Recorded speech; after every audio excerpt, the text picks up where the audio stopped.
ഇന്ന് നമുക്കൊരു recipe video അല്ല കേട്ടോ, എന്നും റെസിപ്പി അല്ല. അപ്പോൾ ഇന്നൊരു വെറൈറ്റി ആയിക്കോട്ടെ എന്ന് വിചാരിച്ചിട്ട് ഇന്ന് നമ്മൾ ചെറിയ രീതിയിലൊരു ഫ്ലവർ മേക്കിംഗ് ആണ് കാണിക്കുന്നത്. ചെറിയൊരു ക്രാഫ്റ്റ്. ഇത് സംഭവം എന്താണെന്ന് വെച്ചാൽ, ഇപ്പോൾ ടിക്ടോക്കിലൊക്കെ ട്രെൻഡായിട്ടൊരു മെഴുകുതിരി പൂവ് വരുന്നുണ്ടല്ലോ. അപ്പോൾ ആ ഒരു ടിക്ടോക്ക് വീഡിയോ കണ്ടിട്ട് ട്രൈ ചെയ്ത് നോക്കിയത് തന്നെയാണ് കേട്ടോ. അപ്പോൾ ഞാൻ ചെയ്യാൻ കാരണം എന്താണെന്ന് വെച്ചാൽ വളരെ സിമ്പിളാണ്. എനിക്ക് സത്യം പറഞ്ഞാൽ നല്ല ഇഷ്ടപ്പെടുകയും ചെയ്തു. അപ്പോൾ ഒന്ന് ഷെയർ ചെയ്യാമെന്ന് വിചാരിച്ചു. അതായത് ആർക്കും എപ്പോഴും ഉണ്ടാക്കാവുന്ന, വീട്ടിലുള്ള മെഴുകുതിരി മാത്രം ഉണ്ടെങ്കിൽ ചെയ്യാൻ പറ്റുന്ന ഒരു ഐറ്റമാണിത്. പിന്നെ നമ്മളെ വീഡിയോ കുറച്ച് ലെങ്ത് ആകുമ്പോൾ ഭയങ്കര സംഭവം ഉണ്ടോയെന്ന് ചോദിക്കും. പക്ഷെ ഒന്നുമില്ല, ഞാൻ പറഞ്ഞു വന്ന സമയത്ത് കുറച്ച് വീഡിയോ സമയം കൂടുതൽ എടുത്തതാണ് കേട്ടോ. സംഭവം എളുപ്പമാണ്. അപ്പോൾ ഇതെങ്ങനെയാണെന്നുള്ളത് നോക്കാം. അപ്പോൾ ഈ ഒരു പൂവ് ഉണ്ടാക്കാനായിട്ട് നമുക്ക് കാര്യമായിട്ട് ഇതിലേക്കായിട്ട് വേണ്ടത് കുറച്ച് മെഴുകുതിരിയാണ്. ഇതിപ്പോൾ ഞാനിവിടെ കുറച്ച് വലിയ മെഴുകുതിരിയാണ് കിട്ടിയിട്ടുള്ളത്. അപ്പോൾ അതുകൊണ്ട് എടുത്തിട്ടുള്ളത് നമ്മൾ സാധാരണ നാട്ടിലേക്ക് കിട്ടുന്ന മെഴുകുതിരി ഉണ്ടല്ലോ, അതെടുത്താൽ മതി. ഏത് കളറിലുള്ളത് വേണമെങ്കിലും ചെയ്യാം. ഇനിയിപ്പോൾ കളർ മെഴുകുതിരി കിട്ടിയിട്ടില്ലെങ്കിൽ വെള്ള ജസ്റ്റ് ഉരുക്കുന്ന സമയത്ത് അതിൽ കുറച്ച് കളർ, ഇഷ്ടപ്പെട്ട ഏതെങ്കിലും കളർ ചേർത്തിട്ട് വേണമെങ്കിലും ചെയ്യാം കേട്ടോ. അപ്പോൾ ഇത് നമ്മൾ ഒരു കത്തി ഉപയോഗിച്ചിട്ട് ചെറുതായിട്ടൊന്ന് മുറിച്ചെടുക്കുക. ആവശ്യമുള്ളത് എത്രയാണെന്ന് വെച്ചാൽ എടുക്കുക. എന്നിട്ട് ഇതൊന്ന് ഉരുക്കിയെടുക്കണം. അപ്പോൾ നമ്മൾ ഡയറക്റ്റ് ഗ്യാസിൽ വെച്ചിട്ടല്ല, ഡബിൾ ബോയിൽ രീതിയിലാണ് ചെയ്യുന്നത്. അപ്പോൾ ഒരു പാത്രത്തിൽ കുറച്ച് വെള്ളം വെച്ചിട്ട് നന്നായിട്ട് ചൂടാക്കി എടുക്കുക. എന്നിട്ട് അതിൻ്റെ മേലേക്ക് ഒരു പാത്രം വെച്ച് കൊടുത്തിട്ട് അതിലിട്ടിട്ടാണ് ഇതിട്ട് ഉരുക്കിയെടുക്കുന്നത്. അപ്പോൾ ഒരു പഴയ പാത്രം ഉണ്ടെങ്കിൽ, സ്റ്റീൽ പാത്രം ഉണ്ടെങ്കിൽ അതെടുക്കുക തന്നെയായിരിക്കും നല്ലത്. കാരണം ക്ലീൻ ചെയ്തെടുക്കുന്നത് കുറച്ച് ബുദ്ധിമുട്ടായിരിക്കും. തണുത്ത് കഴിഞ്ഞാൽ ക്ലീൻ ചെയ്യാൻ ബുദ്ധിമുട്ടായിരിക്കും. ഒരു ചൂടോട് കൂടി തന്നെ ക്ലീൻ ചെയ്താൽ മതി കേട്ടോ. പരിപാടിയൊക്കെ കഴിയുന്ന സമയത്ത് ഇതിങ്ങനെ വെച്ച് കൊടുത്തിട്ട് ആ വെള്ളം തിളയ്ക്കുമ്പോഴേക്കും നമ്മൾ മെഴുകുതിരി നല്ലോണം ഉരുകി വന്നോളൂ. ഇപ്പോൾ മെഴുകൊക്കെ അത്യാവശ്യം ഉരുകി വന്നിട്ട് ഇതുപോലെ വെള്ളം പോലെയായിട്ട് വന്നിട്ടുണ്ട്. ഇനിയിപ്പോൾ ഗ്യാസ് ഓഫ് ചെയ്യുക.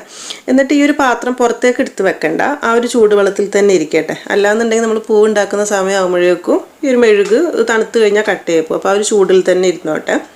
ഇനിയിപ്പോൾ ഇതിലേക്ക് വേണ്ടത് കുറച്ച് നല്ല തണുത്ത വെള്ളമാണ്. അപ്പോൾ ഒരു ഇത്തിരി പച്ചവെള്ളം എടുത്തിട്ട് അതിലേക്ക് കുറച്ചൊരു ഐസ് ക്യൂബും കൂടി ഇട്ട് കൊടുത്താൽ നല്ല ഐസ് വാട്ടറാണ് നമുക്കിതിലേക്ക് വേണ്ടത്. ഇനിയിപ്പോൾ ഇതിലേക്കൊരു കമ്പാണ് വേണ്ടത്. മരത്തിൻ്റെ കമ്പ്, ഉണങ്ങിയിട്ടുള്ള ഏതെങ്കിലും നമുക്ക് ഇഷ്ടപ്പെട്ട നല്ല ഷേപ്പിൽ അങ്ങോട്ടും ഇങ്ങോട്ടൊക്കെ പൂ വെച്ചാൽ ഭംഗി കിട്ടുന്ന രീതിയിൽ ഒരു കമ്പ് മുറ്റത്ത് പോയിട്ട് എടുത്ത് വരിക. ഇനി ഈ തണുത്ത വെള്ളത്തിൽ വിരൽ ഇതുപോലെ ഒന്ന് മുക്കുക. എന്നിട്ട് നമ്മൾ ചൂടുള്ള ആ ഒരു മെഴുകിൽ കൈ ഇങ്ങനെ മുക്കിയെടുക്കുകയാണ് ചെയ്യുന്നത്. അപ്പോൾ മെഴുകിന് വലിയ ചൂടൊന്നും ഉണ്ടാവില്ല കേട്ടോ. കാരണം നമ്മൾ തണുത്ത വെള്ളത്തിൽ മുക്കിയിട്ടാകുന്ന സമയത്ത് ഒരുപാട് കൈ പൊള്ളുന്ന പ്രശ്നമൊന്നുമില്ല, ചെറിയൊരു ചൂടേ ഉണ്ടാവുള്ളൂ. അപ്പോൾ അത് തണുത്ത് വിട്ട് വരുമ്പോൾ ഇതുപോലെ നമ്മളെ കയ്യിലേക്ക് ഇട്ടു. ഞാൻ ജസ്റ്റ് ഒന്ന് കാണിച്ചു എന്നുള്ളൂ. അപ്പോൾ ഇത് കമ്പിലേക്ക് വെക്കുന്ന ഇതുപോലെ വെള്ളത്തിലൊന്ന് മുക്കുക, മെഴുകിൽ മുക്കിയിട്ട് ഈ ഒരു മരക്കമ്പിലേക്ക് അതിങ്ങനെ അടുപ്പിച്ച് നല്ല പിടിക്കുക.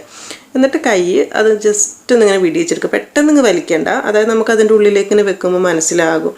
ആ മെഴുക് ഒന്നങ്ങ് ഡ്രൈ ആയി തുടങ്ങുന്ന സമയത്ത് കൈ ഇങ്ങ് പുറത്തേക്ക് വലിച്ചാൽ മതി. ഓക്കെ. ആദ്യമായിട്ട് നമ്മൾ ചെയ്യുന്ന സമയത്ത് ചിലപ്പോൾ ഫസ്റ്റത്തെ 1-2 പൂവൊക്കെ കറക്റ്റ് അങ്ങ് ആയി കിട്ടാൻ ബുദ്ധിമുട്ടുണ്ടാവും. പക്ഷെ ഒന്നങ്ങ് വെള്ളത്തിൽ മുക്കി മെഴുകിൽ മുക്കി ഇതിൽ വെക്കുമ്പോൾ നമുക്ക് ഐഡിയ കിട്ടും. ഇതിലെങ്ങനെ വെച്ചാൽ പെട്ടെന്ന് കൈ ഇങ്ങനെ പിടിക്കുമ്പോൾ എങ്ങനെയാണ് സംഭവം വരിക എന്നുള്ളത് നമുക്ക് മനസ്സിലാകും. ഇനിയിപ്പോൾ വേണമെന്നുണ്ടെങ്കിൽ ഈ പൂവിന് തന്നെ 2 തട്ടൊക്കെ വേണമെന്നുണ്ടെങ്കിൽ കുറച്ചുകൂടെ കട്ടിയിൽ വേണമെന്നുണ്ടെങ്കിൽ മുക്കിയിട്ട് വീണ്ടും അതിന് മേലേക്ക് വേണമെങ്കിൽ വെക്കാട്ടോ. ഭംഗി അതൊക്കെ നമുക്ക് ഓരോരുത്തർ ഐഡിയക്ക് അനുസരിച്ച് ചെയ്താൽ മതി. ഞാൻ ജസ്റ്റ് കാണിച്ചു എന്നുള്ളൂ. ഇത്തിരി കട്ടിയിൽ കൂടുതൽ കിട്ടും, അത്രയേ ഉള്ളൂ. ഇനിയിപ്പോൾ കുറച്ച് വലിയ പൂവ് വേണമെന്നുണ്ടെങ്കിൽ എന്താ ചെയ്യേണ്ടത് വെച്ചാൽ ഇതുപോലെ മെഴുകിലേക്ക് കുറച്ച് വിരൽ കൂടുതൽ ഇറക്കി കൊടുക്കുക. അപ്പോൾ ഇതങ്ങനെ വിടിയിച്ചെടുക്കുന്ന സമയത്ത് ഇതുപോലത്തെ വലിയ പൂവായിട്ട് കിട്ടും. നമ്മളെ വിരൽ എത്രത്തോളാണോ മെഴുകിൽ മുങ്ങുന്നത് എന്നുണ്ടെങ്കിൽ അത്രയ്ക്ക് വലിയ പൂവും ചെറിയ പൂവും. അപ്പോൾ നമ്മൾ വലിയ പാത്രത്തിൽ മെഴുക് ഉരുക്കിയത് കൊണ്ടാണ് ഞാനിപ്പോൾ ഇങ്ങനെ ചെരിച്ച് പിടിച്ചിട്ടുള്ളത്. നമുക്ക് കുറച്ച് കൂടുതൽ. പിന്നെ ഇത് ചെയ്യുന്ന സമയത്ത് നമ്മൾ പെട്ടെന്ന് കാര്യങ്ങൾ ചെയ്യണം കേട്ടോ. അതായത് വെള്ളത്തിൽ മുക്കുക, മെഴുകിൽ മുക്കി ഉടനെ തന്നെ കമ്പിലേക്ക് വരണം. അല്ലെങ്കിൽ അത് നമ്മളെ കയ്യിലിരുന്നിട്ട് ആ മെഴുക് ആ പൂവിൻ്റെ ഷേപ്പിൽ സെറ്റായി പോകും. അപ്പോൾ അത് ശ്രദ്ധിക്കുക. പിന്നെ ഇതിൽ വെച്ചിട്ട് വിടിയിക്കുന്ന സമയത്ത് ഒറ്റയടിക്കിങ്ങ് വലിക്കാതെ സാവധാനം ആ മെഴുക് ഇങ്ങനെ ഡ്രൈ ആവുന്ന സമയത്ത് അത് വലിച്ചു കൊടുക്കുക. അത്രയേ ഉള്ളൂ. അപ്പോൾ ഇതുപോലെ തന്നെ ഈ ഒരു കമ്പിൽ എത്രത്തോളം പൂവ് വേണമെന്നുണ്ടെങ്കിൽ മൊത്തത്തിലാക്കിയെടുക്കുക നമുക്ക്. പിന്നെ ചിലത് കുറച്ച് വലുതായിട്ട് നമ്മൾ ഇതുപോലെ ചെയ്യുക, ഈ ഒരു വലിപ്പത്തിൽ. അതുപോലെ തന്നെ ചിലത് മുക്കുമ്പോൾ വിരൽ കുറച്ച് മുക്കിയിട്ട് ചെറിയ പൂവും വലുതും അങ്ങനെയൊക്കെ ആക്കിയിട്ട്, അല്ലെങ്കിൽ ഇതുപോലത്തെ 2 തട്ടാക്കിയിട്ടും എങ്ങനെ വേണമെങ്കിലും ചെയ്യാം കേട്ടോ. പിന്നെ ഇത് ചെയ്തുകൊണ്ടിരിക്കുമ്പോൾ നമ്മൾ ശ്രദ്ധിക്കേണ്ട ഒരു കാര്യം എന്ന് വെച്ചാൽ, കുറച്ച് സമയം നമ്മൾ പൂ ഉണ്ടാക്കി തുടങ്ങുമ്പോഴേക്കും ചിലപ്പോൾ ആ ഒരു മെഴുക് താഴെ ഇരിക്കുന്ന വെള്ളത്തിന് ചൂട് കുറയുമ്പോൾ മെഴുക് ചിലപ്പോൾ കട്ടയാവാനായിട്ട് തുടങ്ങും. അപ്പോൾ എന്താ ചെയ്യേണ്ടതെന്ന് വെച്ചാൽ ആ പാത്രം ഒന്നുകൂടെ ആദ്യം ചെയ്ത പോലെ തന്നെ ഒന്നങ്ങ് വെള്ളം തിളപ്പിച്ചാൽ മതി. അപ്പോൾ ആ ചൂട് കൊണ്ട് ബാക്കിയുള്ളതും മെൽട്ടായി വന്നിട്ട് നമുക്ക് ബാക്കി സാധാ ചെയ്ത പോലെ തന്നെ ചെയ്തെടുക്കാനായിട്ട് പറ്റും കേട്ടോ. അപ്പോൾ ഇതാണ് എല്ലാം ചെയ്ത് വരുന്ന സമയത്തുള്ള ഒരു ഫൈനൽ ലുക്ക്.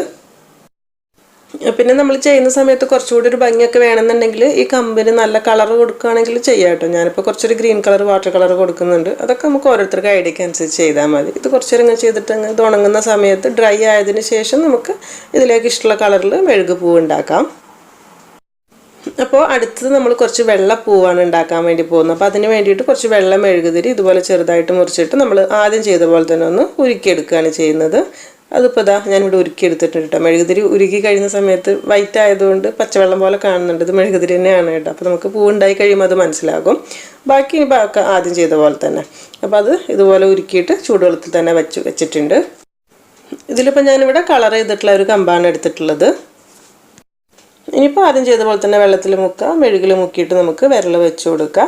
പിന്നെ ഇനിയിപ്പോൾ നമ്മൾ 3 വിരൽ മുക്കുന്നതിന് പകരം 5 വിരൽ ഒന്നിച്ച് മുക്കി കഴിഞ്ഞാൽ നല്ല ഒരു വലിയൊരു പൂവായിട്ടും കിട്ടും കേട്ടോ. അത് ഞാൻ നേരത്തെ കാണിച്ചു തരാൻ വേണ്ടി വിട്ടുപോയതാണ്. അങ്ങനെ നമുക്ക് 5 വിരൽ ഒന്നിച്ച് മുക്കി വെക്കുകയാണെങ്കിൽ വേറെ വലിയ പൂവായിട്ട് കിട്ടും. അതൊക്കെ നമുക്ക് ഒരു ഇഷ്ടത്തിനനുസരിച്ച് ചെയ്താൽ മതി. ഇതാ നമ്മുടെ മെഴുകുതിരി നല്ല വെള്ള കളറിൽ തന്നെ കിട്ടുന്നുണ്ട് കേട്ടോ. ഇങ്ങനെ ആവുന്ന സമയത്ത് ഇതുപോലെ വെള്ള കളറുള്ള മെഴുകുതിരി ഉരുക്കിയതിന് ശേഷം അതിൽ കുറച്ച് കളറാക്കിയിട്ട് ആക്കുകയാണ്. ഞാൻ പറഞ്ഞ പോലെ തന്നെ വേറെ പല കളറുള്ള പൂവ് നമുക്ക് ഉണ്ടാക്കിയെടുക്കാനായിട്ട് പറ്റും. അപ്പം ഈ ഒരു കാര്യം കൂടെ ശ്രദ്ധിക്കേണ്ടത്. ഞാൻ എക്സ്പ്ലെയിൻ ചെയ്ത് പറയുന്നത് എന്താ വെച്ചാൽ നിങ്ങൾക്ക് അബദ്ധം പറ്റാതിരിക്കാൻ വേണ്ടിയിട്ടാണ്. അതായത് ചിലപ്പോൾ നമ്മൾ ഈ ഒരു മെഴുക് ഉരുക്കി ഉടനെ തന്നെ അങ്ങ് അതിൽ മുക്കിയിട്ട് ചിലപ്പോൾ ഈ കമ്പിലേക്ക് വെക്കുമ്പോൾ ചിലപ്പോൾ പിടിക്കാത്തൊരു പ്രശ്നം വരും. കാരണം ഭയങ്കര ചൂടിൽ നിൽക്കുകയല്ലേ. അപ്പോൾ ഒരു ഇത്തിരി ചൂട്, ഒരുപാട് ചൂട് ആറാണെന്നല്ല ഞാൻ ഉദ്ദേശിച്ചത്. ഒരു വലിയ ചൂടങ്ങ് മാറുമ്പോൾ സമയത്ത് ഇങ്ങനെ പ്രസ് ചെയ്യുമ്പോഴാണ് കറക്റ്റായിട്ട് നമുക്ക് ഈസി ആയിട്ട് വെക്കാനായിട്ട് പറ്റുന്നത്. മറ്റേതും പറ്റും, പക്ഷേ ഇതാവുന്ന സമയത്ത് മുക്ക വെക്കുക. പിന്നെ അത് കട്ടാവാനായിട്ട് തുടങ്ങുമ്പോൾ ഒന്നുകൂടെ വെള്ളം തിളപ്പിച്ച് ചൂടാക്കുക. അപ്പോൾ അത്രയുള്ള പരിപാടി. ഞാൻ പറഞ്ഞത് എന്താണെന്ന് വെച്ചാൽ നമ്മൾ കുറേ വീഡിയോസ് കാണുന്ന സമയത്ത് നമുക്ക് ചിലപ്പോൾ പെട്ടെന്ന് എന്താണെന്ന് മനസ്സിലാവില്ല. ആദ്യമായിട്ട് ചെയ്യുന്നവർക്ക് വേണ്ടിയിട്ട് ഒന്ന് എക്സ്പ്ലെയിൻ ചെയ്തു, അത്രയേ ഉള്ളൂ കേട്ടോ. വീഡിയോ ലെങ്ത്ത് കൂടി എന്നുള്ളത് അറിയാം, എന്നാലും ജസ്റ്റ് പറഞ്ഞു എന്നേ ഉള്ളൂ. അപ്പോൾ ഈ ഒരു കമ്പിലും നമുക്ക് ആവശ്യമുള്ളത്ര പൂവ് ഇതുപോലെ തന്നെ മൊത്തത്തിൽ റെഡിയാക്കി എടുക്കാം. അതുപോലെ അടുപ്പിച്ചടുപ്പിച്ച് നല്ല 2-3 തട്ടായിട്ട് വെക്കണമെങ്കിലും ചെയ്യാം കേട്ടോ, നേരത്തെ പോലെ തന്നെ. അപ്പോൾ ഇതുപോലെ മൊത്തത്തിലൊക്കെ ഉണ്ടാക്കി കഴിഞ്ഞിട്ട് നല്ല ഫ്ലവർ വേസൊക്കെ ഉണ്ടെങ്കിൽ അതിലൊക്കെ ഇട്ട് വെക്കുക. നമ്മൾ വീട്ടിലുണ്ടാക്കിയിട്ടുള്ള ഫ്ലവർ വേസൊക്കെ ഉണ്ടാവുമല്ലോ. നന്നായിട്ട് ആർട്ടൊക്കെ ചെയ്യുന്നവർക്ക്, ക്രാഫ്റ്റ് ഐഡിയ ഉള്ളവർക്ക് സുഖമായിട്ട് ചെയ്യാൻ പറ്റും. ഞാൻ ആദ്യം പറഞ്ഞ പോലെ തന്നെ ഒരു കൗതുകത്തിൻ്റെ പേരിൽ ചെയ്തു എന്നേ ഉള്ളൂ കേട്ടോ. പക്ഷേ ഇത് സംഭവം എന്താണെന്ന് വെച്ചാൽ ഇതുവരെ ഇത് കാണാത്ത, ഇതിനെക്കുറിച്ച് അറിയാത്ത ഒരാൾക്ക് ഇത് പെട്ടെന്നൊരു മെഴുക് കൊണ്ട് ഇങ്ങനെ ഉണ്ടാക്കിയതാണോ എന്ന് ചിലപ്പോൾ ഒരു കൺഫ്യൂഷൻ വരും. കാരണം എനിക്ക് ഫസ്റ്റ് കണ്ടപ്പോൾ ഒരു അത്ഭുതം തോന്നിയിട്ടുണ്ടായിരുന്നു കേട്ടോ. ഞാൻ ഫസ്റ്റ് ടൈം കണ്ടപ്പോൾ എനിക്ക് നന്നായിട്ട് ഇഷ്ടപ്പെട്ടിട്ടുണ്ടായിരുന്നു. അപ്പോൾ പിന്നെ നമ്മളിത് ചെയ്ത് കഴിഞ്ഞതിന് ശേഷം വേണമെങ്കിൽ എക്സ്ട്രാ ഇടയ്ക്കിടയ്ക്കൊക്കെ വാട്ടർ കളർ കൊടുത്തിട്ട് അതുപോലെയൊക്കെ ആക്കണമെങ്കിൽ ആക്കാം. ഞാൻ ജസ്റ്റ് കളർ കൊടുത്തു വയ്ക്കുന്നേ ഉള്ളൂ, എന്താണെന്ന് അറിയാൻ വേണ്ടിയിട്ട്. അപ്പോൾ അങ്ങനെയൊക്കെ ചെയ്ത് നോക്കാം. അപ്പോൾ നിങ്ങൾക്ക് വീഡിയോ ഇഷ്ടമായി എന്ന് വിചാരിക്കുന്നു. അപ്പോൾ ഇഷ്ടപ്പെട്ടിട്ടുണ്ടെങ്കിൽ ഫീഡ്ബാക്കൊക്കെ അറിയിക്കുക. അതുപോലെ ലൈക്ക് ചെയ്യാനും മറ്റുള്ളവർക്ക് ഷെയർ ചെയ്ത് കൊടുക്കാനും കൂടെ മറക്കരുത് കേട്ടോ. അപ്പോൾ ഇനി എന്തായാലും എന്നും പറയുന്ന പോലെ തന്നെ നല്ലൊരു റെസിപ്പി വീഡിയോ ആയിട്ട് പുതിയ വീഡിയോയിൽ കാണാം. താങ്ക്